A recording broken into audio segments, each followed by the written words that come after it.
Thrown in the trash as if he were nothing, a newborn baby boy cries until he is found by a starving, weakened beggar woman. "I won't leave you here." "You're mine now," she whispers, pressing the tiny body against her dirty, trembling chest. 20 years later, amid the noise of shacks and misery, a helicopter descends from the sky and lands in the heart of the slum. But the person who steps out of that aircraft brings a secret that will turn this entire story upside down. The rain was falling heavily on that winter night. It was the kind of storm that made even the bravest seek shelter, but Dorothy had no option. With her 45 years marked by life on the streets, she rummaged through the garbage containers behind the supermarket, looking for anything that could satisfy her hunger that had already lasted 3 days. His hands trembled, not only from the cold that cut to the bone, but from the weakness that took over his thin and battered body. "There's got to be something here," she muttered to herself, sinking her arms into the wet trash. "Anything, please." It was then that he heard it, a faint sound, almost imperceptible under the noise of the rain. Dorothy stopped, raised her head, trying to identify where that strange noise was coming from. No, it couldn't be. She shook her head, thinking that hunger was making her hallucinate. But the sound continued, a cry, a baby's cry. Dorothy's heart raced. She began frantically searching through the garbage bags, tossing everything aside. And then she saw it. A soaked cardboard box almost falling apart by the water. Inside it, wrapped in an embroidered blanket already soiled with blood and amniotic fluid, was a newborn.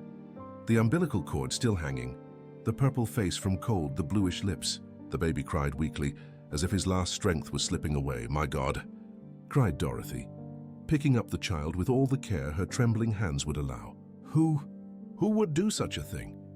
Without a second thought, she took off her own tattered coat, the only protection she had against that cruel cold, and wrapped the baby.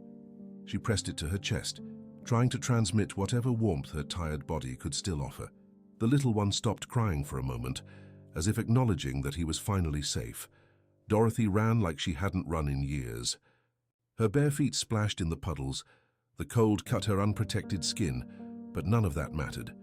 She had a life in her hands, a life that someone had thrown away like garbage. The homeless shelter was 6 blocks away.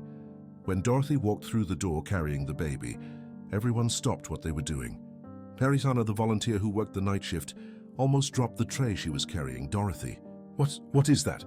"I found it in the trash," Dorothy replied, panting. "In the trash, Mariana. Someone threw that little angel in the trash." Within minutes, the shelter was in chaos. They called 911, called the social worker. Everyone wanted to see the miraculous baby who had survived. Paramedics arrived quickly and began examining the child. "It's a boy," said one of them. "He must not have more than a few hours to live." "It's a miracle to be alive in this cold. Will he be okay?" Dorothy asked, not letting go of the baby's hand. "We will take him to the hospital. He needs urgent care." "You saved his life, Mrs. Dorothy." "My name is Dorothy." At the hospital, while doctors tended to the baby, the social worker, a woman named Helena, sat next to Dorothy. "Dorothy, you did a wonderful thing saving this baby. Now we are going to find a good family for him." Dorothy felt as if her heart had been torn out. "Family?" "Yes, for adoption. There are many couples waiting for a baby. He will have a good life with everything he needs. And what if I wanted to be with him?" Helena looked at Dorothy with a mixture of pity and incredulity. "Dorothy, dear, you live on the street. You can't afford to raise a child. I can change. I can work. I can be realistic. You can barely take care of yourself. How are you going to take care of a baby?" But Dorothy was no longer listening. She looked through the glass of the neonatal ICU, where the little one was connected to several devices. Even with all those tubes and wires, he looked so perfect, so innocent. And then the baby opened his eyes, 2 little eyes as blue as the sky after the storm. He looked directly at Dorothy, and in that moment she knew. It was as if a greater force had connected their souls. "He's mine," she said, more to herself than to Helena. "I know it sounds crazy, but he's my son. I feel it here." She put her hand on her chest. "I've never felt anything like this in my life." Helena sighed.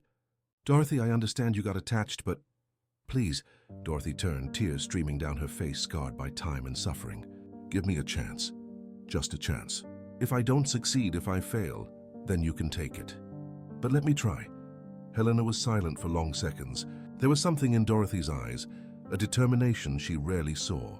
"I'm going to talk to the judge, but you will need to prove that you can offer the minimum: housing, food, medical care." "It won't be easy." "Nothing in my life has been easy," Dorothy replied. "But for the first time, I have a reason to fight." In the following days, while the baby was recovering in the hospital, Dorothy did the impossible. She got a job as a cleaner in a commercial building. Night work, from 10 at night to 6 in the morning. He convinced Donna Rosa, a lady who managed a tenement, to rent him a tiny room in the back, promising to pay as soon as he received his first salary. "It's small, there's mold on the walls, and the bathroom is shared," Mrs. Rosa warned. "It's a palace compared to the street," Dorothy replied, already wondering where she would put the crib. She also sought out Father Francisco from the San Jose Church, who always helped the homeless. "Father, I need your help. It's not for me, it's for a child." The priest, who had known Dorothy for years, was surprised by the change in her eyes. There was hope there, something he had never seen before. "Tell me everything, daughter." Dorothy told the whole story. The priest was thrilled and promised to help as he could, with clothes, diapers, powdered milk. 2 weeks later, Dorothy was before the judge. She had showered, cut her hair, and was wearing the only decent outfit she could get her hands on: a blue dress donated by the church. In her hands, she held a folder with all the documents: proof of employment, rental contract, letters of recommendation from Father Francisco and Mariana from the shelter. "Mrs. Dorothy," the judge began, flipping through the papers, "do you understand the responsibility of raising a child?" "I understand, Your Honor. I know I don't have much to offer in material terms, but I have love. I want to get it right. And I'm sure that this boy was put in my path for a reason. Do you have a history of addictions?" "I've never done drugs, sir. I never drank too much. My only misfortune was poverty, and I'm changing that." The judge watched her for long seconds. "And what name do you intend to give to the child?" "Thomas," Dorothy replied without hesitation. "Thomas means twin, sir, because it's like he's my other half, the part of me that I didn't even know existed." There was a long silence in the room. Helena, the social worker, was present and, to everyone's surprise, raised her hand. "Your Honor, if you allow me, I have accompanied Mrs. Dorothy in recent weeks. I have never seen such determination and change in anyone. She has been visiting the baby every day in the hospital, even after working all night. Nurses report that the baby calms down immediately when she arrives. There's a genuine bond there." The judge nodded slowly. "I will grant provisional custody for 6 months. There will be monthly visits from social assistants. If there is any sign of neglect, the child will be immediately removed. Is that clear?" "Yes, sir." "Yes, thanks." "Thank you so much," Dorothy cried, her hands trembling with emotion. On the day Thomas was discharged from the hospital, Dorothy took him in her arms as if holding the greatest treasure in the world. He had gained weight, his cheeks were rosy, and those blue eyes shone with life. "Let's go home, my son," she whispered. "It's not much, but it's ours." The little room in the tenement had been transformed. Dorothy had painted the walls light blue with donated paint, put up curtains made from old sheets, and set up a makeshift crib with a dresser drawer. It was humble, but the years passed like pages of a book being turned by the wind. Thomas was growing, and with him so did Dorothy's challenges. Every day was a battle, but she faced it all with the courage of a lioness protecting her cub. When Thomas was 5, Dorothy worked 3 different jobs: cleaning lady at dawn, washerwoman during the day, and on weekends she sold water at the traffic light. His hands, once only calloused by street life, were now permanently red and cracked by the cleaning products. But she didn't complain. Every penny saved was for Thomas. "Mommy, why do you work so hard?" Little Thomas asked one day, his blue eyes filled with childish worry. Dorothy knelt in front of him, held his little face with her bruised hands, and smiled. "Because you deserve the whole world, my son. And I'm going to give the world to you, even if it's little piece by little piece. But I don't want the world. I just want you." Dorothy hugged him tightly, hiding her tears. "You will always have me, my love, always." Thomas's entry into the school was another challenge. Dorothy saved for months to buy the new uniform, the materials, the backpack. On the first day of school, she took him by the hand to the neighborhood public school. Some mothers whispered at the sight of her. Everyone knew that she had been homeless. "Look, here's the beggar who found the boy in the garbage," one of them whispered. "Poor child." "Being raised by a person like that," replied another. Thomas listened. Her little eyes filled with tears. "Mommy, why are they talking bad about you?" Dorothy bent down and wiped away his tears. "Listen, my son. There are people who judge others without knowing the whole story. But do you know what matters? What is here?" She put her hand on his heart, and here she put it on her own heart. "Our love is greater than any evil word." At school, Thomas proved to be brilliant. He learned everything with impressive ease. Professor Claudia was amazed. "Donna, Dorothy, your son is exceptional. He already knows how to read better than third-grade children." "It's because I read to him every night," Dorothy replied proudly. "I borrow books from the library. He loves stories." What the teacher didn't know was that Dorothy could barely read. She made up the stories by looking at the pictures, creating wonderful adventures that made Thomas travel to distant worlds before going to sleep. But seeing her son so intelligent, she made a decision. She would learn to read for real. He began attending evening adult literacy classes.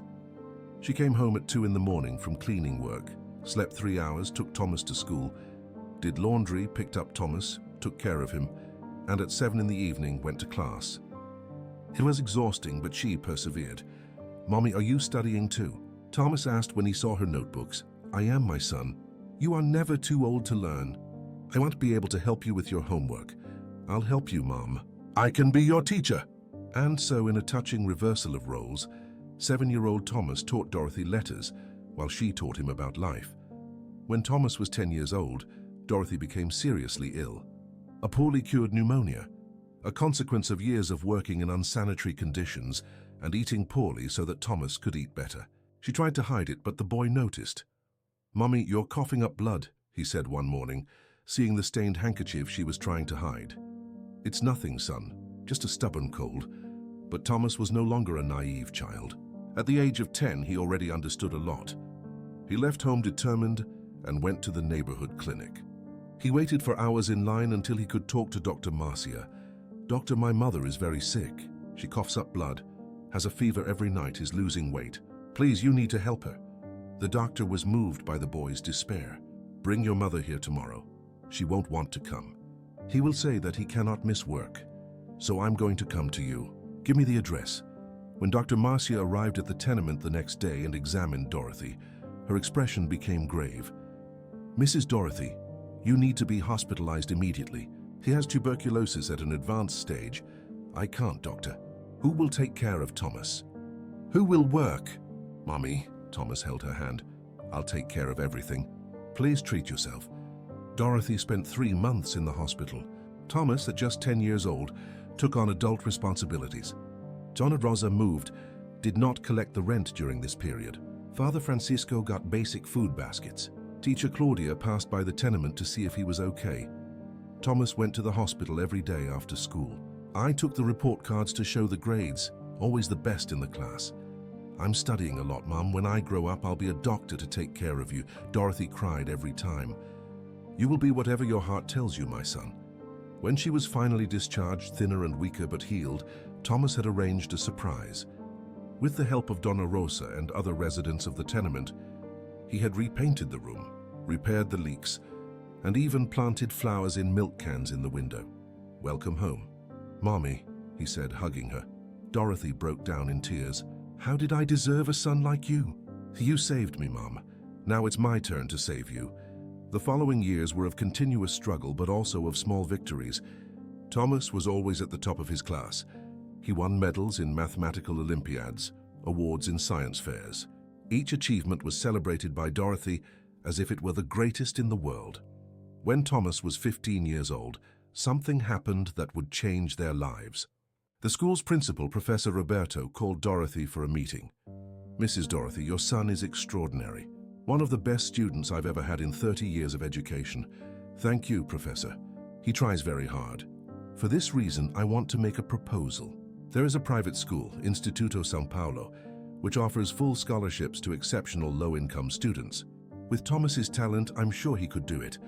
It is one of the best schools in the state." Dorothy felt her heart race. "But it must be far away. How is it going? And the material must be expensive." "The school offers transportation and all the material for scholarship holders, Mrs. Dorothy. This is Thomas's chance to have access to the best education possible." At home, Dorothy talked to Thomas. "Son, do you want to try this scholarship? Only if you think it's the best. I think you deserve all the opportunities in the world, but it will be different. The other students will be rich.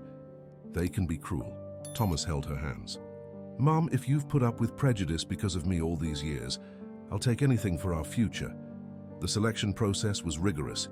Tests, interviews, psychological evaluations. Thomas went through it all with the determination he had inherited from Dorothy. When the result came out, approved with distinction, they cried, hugging each other for an hour. At the São Paulo Institute, Thomas really faced prejudice. Rich colleagues made fun of his simple clothes, his accent, the fact that he lived in a tenement. But he had something that none of them had: the strength of one who was loved unconditionally and the determination of one who knows the real value of things.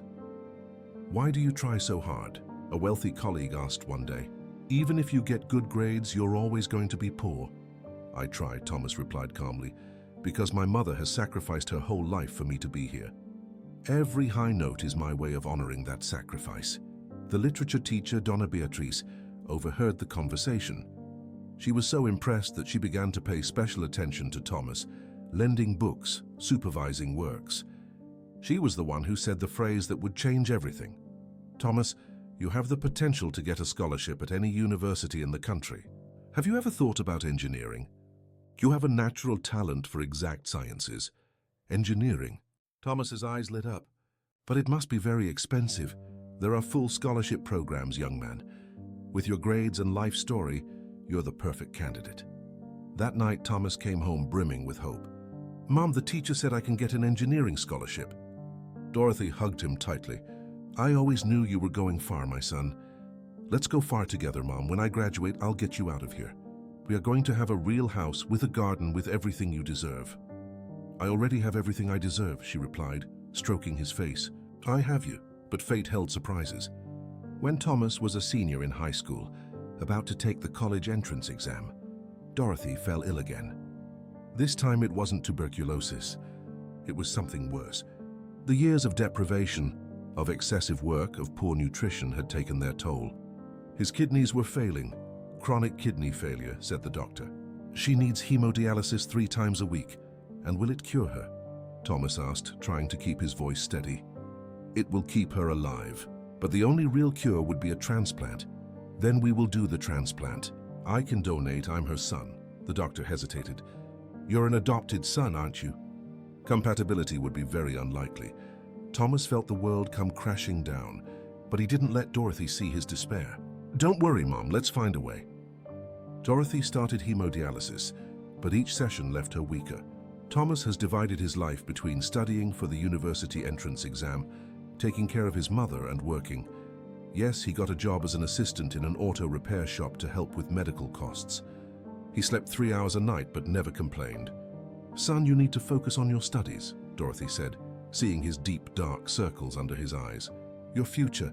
My future is you, Mom. Without you, there is no worthwhile future." It was on one of these afternoons in the hospital, while Dorothy was on hemodialysis, that Thomas met Dr. Henrique, a renowned nephrologist who was making a routine visit. The doctor was intrigued to see a young man in school uniform studying advanced calculus while holding a patient's hand. "Are you her son?" asked the doctor. "Yes, sir." "I'm Thomas, dedicated student, apparently. I need to pass engineering. It's my mother's dream." The doctor watched Dorothy sleeping, clearly exhausted. "How long has she been like this?"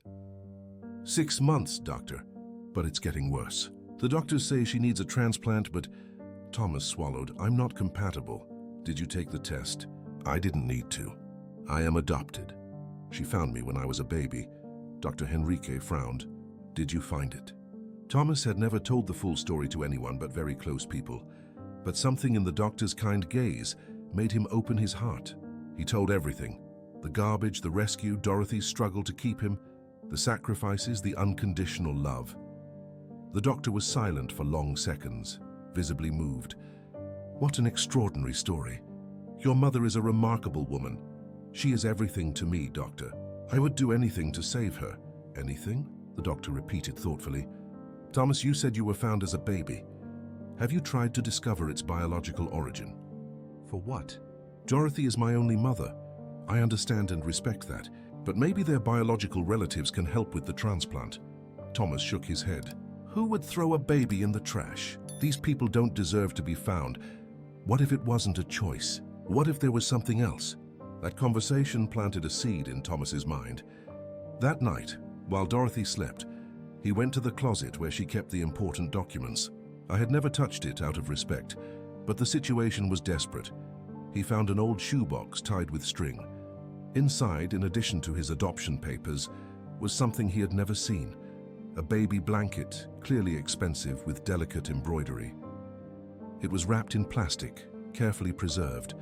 The next day, Thomas showed the blanket to Dr. Henrique. That was with me when I was found. The doctor examined the embroidery. This is high-quality craftsmanship. It's not something that someone poor would have. Can I take it to a friend of mine who understands embroidery? A week later, the doctor returned with surprising information. Thomas, this embroidery has a signature. It is a specific pattern of a famous embroiderer who worked only for very wealthy families 20 years ago. She died 5 years ago, but she left records of all the works. Is it? She made only 3 blankets with this specific pattern. One for the Mendonça family, who have lived in Portugal for decades. One for the Oliveira family, whose only son died at the age of 30 without leaving descendants. And one for Victoria Ashford. Thomas felt his blood run cold. Victoria Ashford? The businesswoman? Yes, one of the richest women in the country. It must be a mistake. Why would such a woman throw a child in the trash? That's what we need to figure out. Thomas, I know a very discreet private detective. If you want... Thomas struggled with the decision for days. He didn't want to betray Dorothy. He didn't want to look ungrateful. But she was dying. I had to try everything. The detective, a gentleman named Marcos, was efficient. In 2 weeks, he returned with a complete dossier. The story is more complex than it seems, he began. Victoria Ashford had a son 20 years ago. But according to hospital records, the baby was stillborn. Was he born dead? Exactly. There's something wrong. I investigated further. Victoria was admitted to a psychiatric clinic shortly after giving birth. He stayed there for 3 years. The medical records are sealed, but I was able to find out that she had a severe nervous breakdown after losing the baby. Or after abandoning the baby, Thomas said bitterly. There's more. The Ashford family is complicated. Her cousin, Ricardo Ashford, took control of the companies when she was hospitalized. He had power of attorney. He controlled everything. And there is something very suspicious. He was the one who signed her hospitalization. It was not voluntary. Thomas felt his head spin. I'm saying that maybe the story isn't what it seems. There are records that Victoria searched for her son for years after leaving the clinic. She hired detectives, offered rewards. Why would she do that if she herself abandoned him? Maybe out of remorse, or maybe because she wasn't the one who abandoned it. That night, Thomas couldn't sleep. Dorothy was getting worse and worse. The doctors said she was a few months old if she didn't have the transplant. He made a decision. "Mommy," he said the next morning, holding her hand, "I need to tell you something." Dorothy opened her eyes, already so deep and tired. "What's wrong, my son?" "I'm looking for my biological parents." He expected anger, hurt, anything. But Dorothy only smiled faintly. "I knew that day would come. Did you know?" "Thomas, my love, I always knew you weren't just any baby. That blanket, the clothes that were with you, they were expensive things. Someone loved you before me, but they threw me in the trash." "Or someone threw you in the trash?" "Things are not always what they seem, son.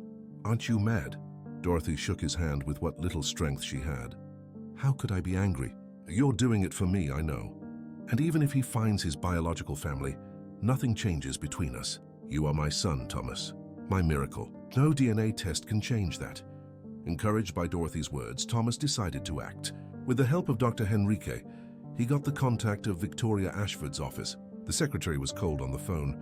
"Ms. Ashford does not receive people without an appointment, and her schedule is full for the next 3 months. Tell her it's about the baby from 20 years ago." There was a long silence. "Wait." 2 minutes later, a different voice, trembling, emotional. "Hello, who is speaking?" "Mrs. Ashford?" "Yes, you said..." "Did you say about a baby?" "Did you lose a child 20 years ago?" Thomas heard a sob on the other side. Yes, my son. They said he died, but I never believed it. They never found the body." Who are you? My name is Thomas. I was found in the trash 20 years ago when I was a newborn. It was wrapped in an embroidered blanket. Silence. Then a muffled scream. The blanket!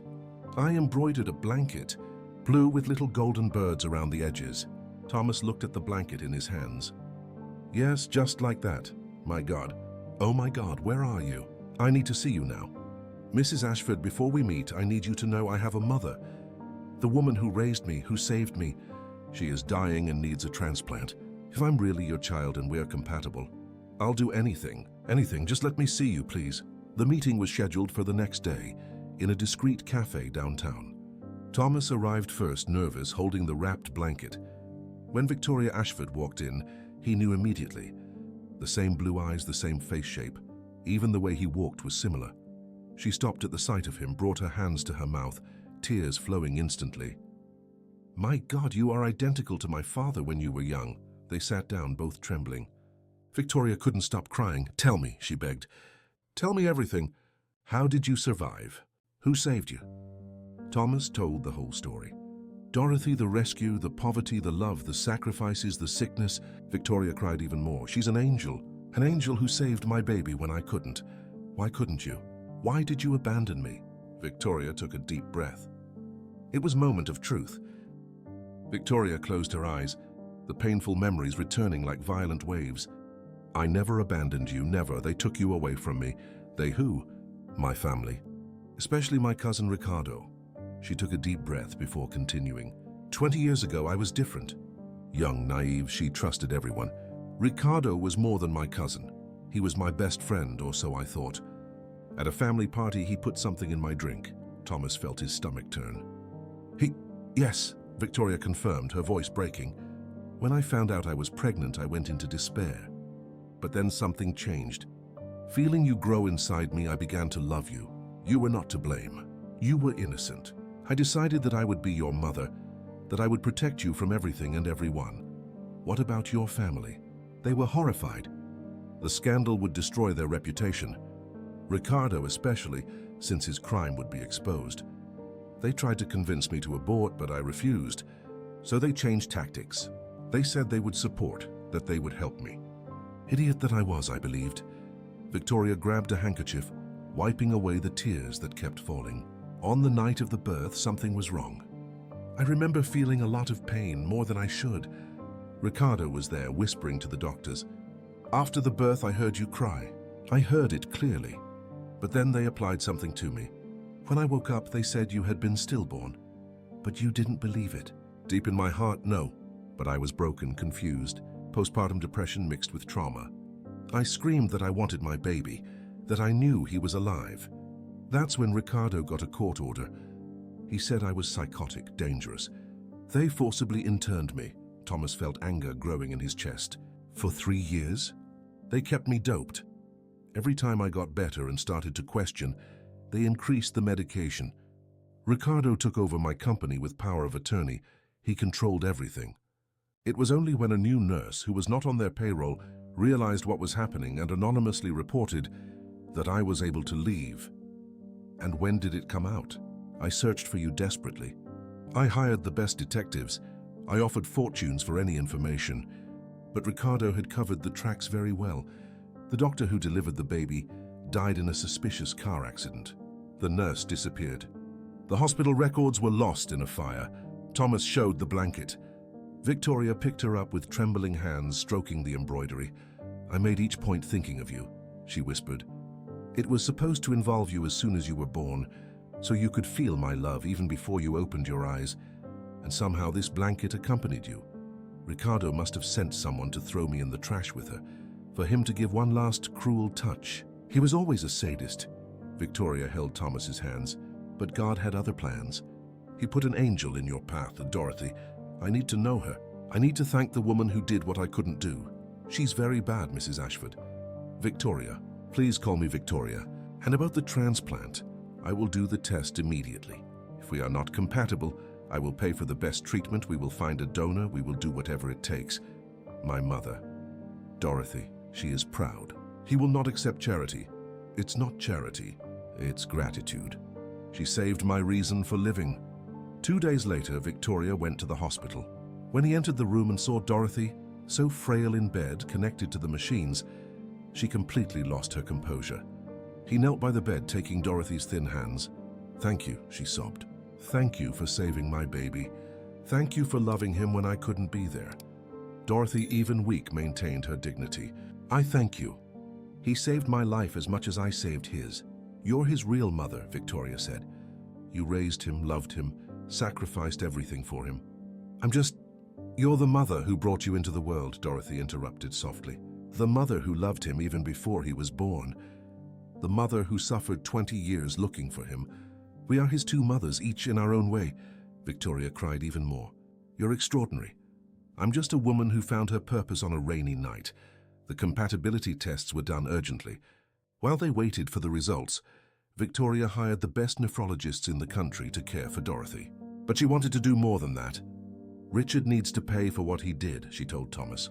"With you, with me, and vicariously with Dorothy. It's been 20 years. It must be difficult to prove anything. Difficult, but not impossible. I kept everything. Every document of my forced hospitalization, every absurd medical prescription they gave me.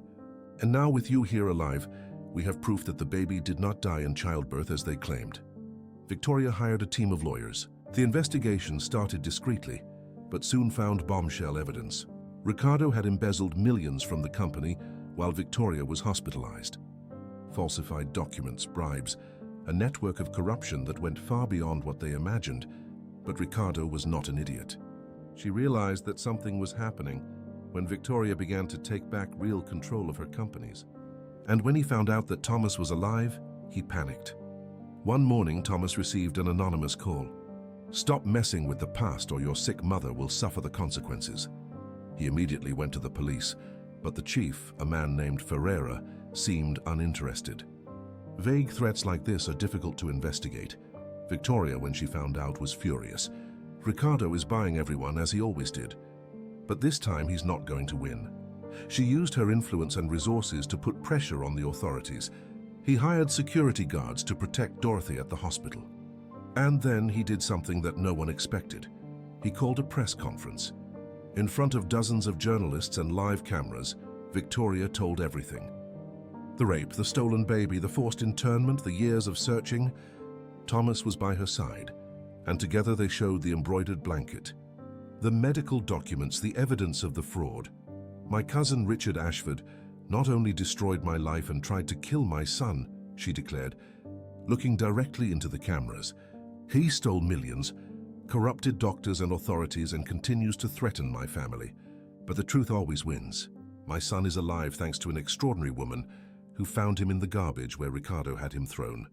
And now we are going to fight for justice." The impact was immediate. The story went viral in a matter of hours. Justiça, Para Thomas started trending all over the world.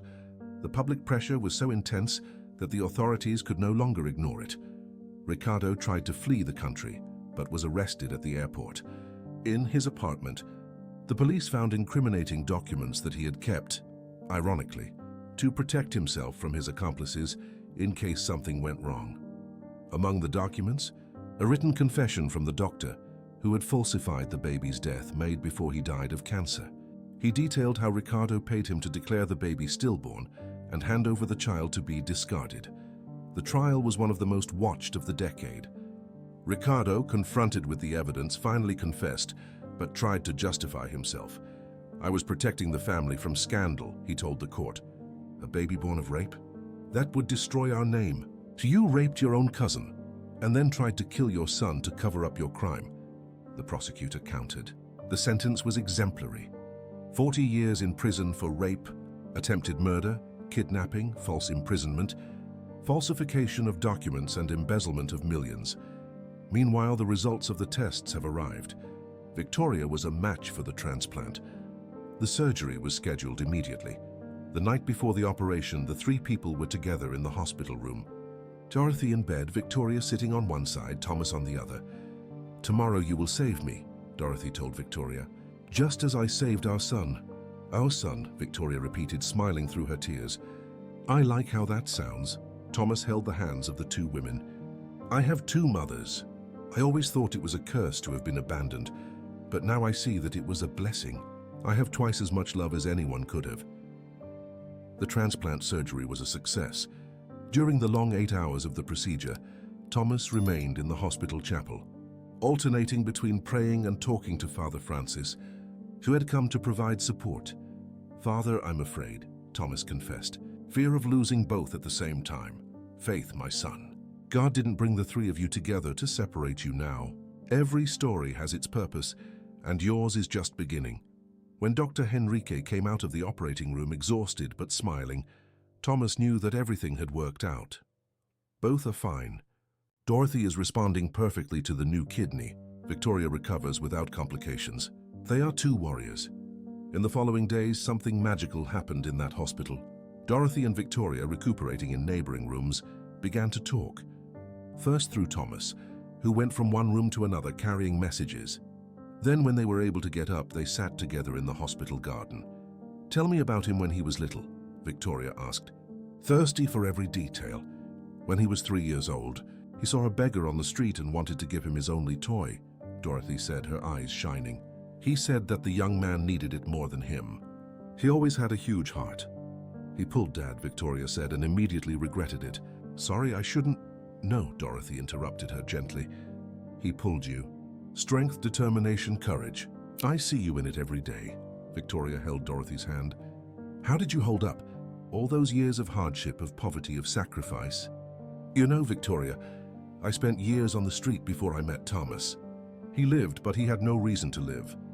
He gave me purpose. Every sacrifice was worth it when I saw him smile, when he hugged me and told me he loved me. Material poverty is nothing compared to the richness of being loved unconditionally. You gave him something that all the money in the world couldn't buy," Victoria said. "You taught him about true love, about perseverance, about the value of simple things. I see it in him. Humility, gratitude, strength. That came from you." The two women developed an unlikely but deep friendship. United by love for the same child, they discovered that they had more in common than they imagined. The same strength in the face of adversity, the same ability to love unconditionally, the same iron determination. 2 weeks after the surgery, Dorothy was discharged. Victoria had prepared a surprise. "I bought a house," she announced. "For the three of us." Thomas was flabbergasted. "The three of us?" "It is a large house with separate wings for privacy, but connected by a common area. Dorothy, you would have your own space, decorated however you want. Thomas, you'd have your study room. And I would finally have a family." Dorothy hesitated. "Victoria, thank you, but it's not charity," Victoria interrupted. "It's my selfishness. I lost 20 years of my son's life. I don't want to miss another day, and I don't want to separate him from you. It would be cruel and unfair. You're his mother as much as I am." Thomas looked at Dorothy. "Mom, I think we should accept it. Not because we need to, but because we are a family. Families stay together." Dorothy, with tears in her eyes, agreed. The move was exciting. Dorothy cried when she saw her new room, spacious, of course, with a beautiful view of a garden. But what touched her most was that Victoria had framed and hung on the wall all the pictures of Thomas growing up that Dorothy had kept in shoeboxes. "Every moment I missed is here," Victoria said. "Thank you for recording everything." Thomas, for his part, immersed himself in his studies with renewed vigor. With the support of his two mothers, no longer having to work to pay for medical treatment, he dedicated himself fully to the entrance exam. When the result came out, approved in first place in engineering, the celebration was epic. Dorothy made the cake with the same recipe she made on his birthdays when they were poor, a simple cornmeal cake. Victoria provided French champagne, the perfect blend of their two realities. "I want to make a toast," Thomas said, raising his glass. "To Dorothy, who saved me from the trash and taught me that love is priceless. To Victoria, who brought me into the world and never gave up on finding me. And to the three of us, living proof that family is not about blood or surname, but about unconditional love." But the story still had twists and turns. During Thomas's first year of college, Victoria decided to use her fortune and influence for something bigger. She created the Dorothy and Victoria Foundation, dedicated to helping homeless mothers and abandoned children. "I want our story to inspire and help others," she explained. "Dorothy, I want you to be co-president of the foundation. Me, but I can barely write properly. You know about survival, about love, about sacrifice. He knows what these women need because he lived it. Your knowledge is worth more than 1,000 diplomas. The foundation grew rapidly. Dorothy became an inspirational speaker, telling her story at fundraisers. His simplicity and authenticity touched hearts and opened wallets. In 2 years, they had already built 3 shelters and helped more than 500 families. In one of these lectures, Dorothy said something that went viral on social media. People ask me if I would change something in my story if I could go back in time. Do you know what I answer? I wouldn't change anything. Every night of hunger, every humiliation, every hardship led me to that garbage container on that rainy night. If I had an easy life, maybe I would be sleeping in a warm bed and not have heard my Thomas cry. Suffering is sometimes the way God uses to lead us to our purpose. Thomas graduated with honors in engineering. On graduation day, he made sure that Dorothy and Victoria entered the auditorium together with him. When he took the stage to receive his diploma, the dean read a letter that Thomas had written. This diploma belongs to 3 people. To me, who studied, to Victoria Ashford, my birth mother, who gave me the life and resources to get here, and especially to Dorothy Silver, my mother of the heart, who with her calloused cleaning hands taught me that work dignifies, who with her empty belly taught me about sacrifice, and who with her infinite love taught me that there are no limits for those who truly love. The entire auditorium rose to its feet in applause. Dorothy cried like she had never cried before. Tears of pride, of joy, of accomplishment. Victoria next to him held his hand. We did it, Dorothy. Our boy did it. No, Dorothy corrected. We did it together.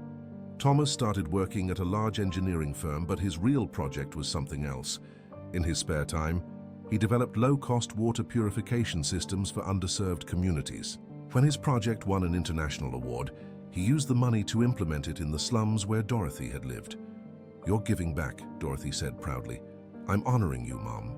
Every person who drinks clean water because of this project will know that they were inspired by Dorothy Silver, the woman who turned garbage into love. 5 years after the meeting, the family faced a new challenge. Dorothy, now 70, was diagnosed with early Alzheimer's. The news devastated Thomas and Victoria. Let's take care of her like she took care of me, Thomas said firmly. Together, Victoria agreed. They transformed the house to accommodate Dorothy's needs. They hired nurses, therapists, all the best. But most important were the hours Thomas and Victoria spent with her, retelling stories, showing photos, keeping her memory alive for as long as possible. On a particularly lucid afternoon, Dorothy called them both. I want to say something while I still remember everything, she began. Victoria, thank you for giving me the greatest gift of my life. Thomas, thank you for giving me reason to live. You two have turned a beggar into a mother, an invisible woman into a beloved. If I forget you tomorrow, know that today, at this moment, my love for you is the only absolute certainty I have. Thomas hugged her tightly. You will never be forgotten, Mom, never. Victoria joined the embrace. We are a family, Dorothy, forever. Their story became a book, then a movie. Millions were inspired by the narrative of love that transcended social classes, tragedies, and prejudices. But for Thomas, Dorothy, and Victoria, what mattered were the simple moments, the dinners together, the shared laughter, the tight hugs. In an interview for a documentary years later, Thomas was asked what he learned from his unique journey. I learned that the garbage of some can be the treasure of others. That true love knows no social conditions. That family is about choice, not just blood. My biological mother gave me life, but my mother of the heart taught me to live it. My rich mother gave me opportunities, but my poor mother gave me values. I wasn't abandoned in the trash that night. I was placed exactly where I needed to be, in the arms of the woman who was brave enough to love me when the whole world had given up.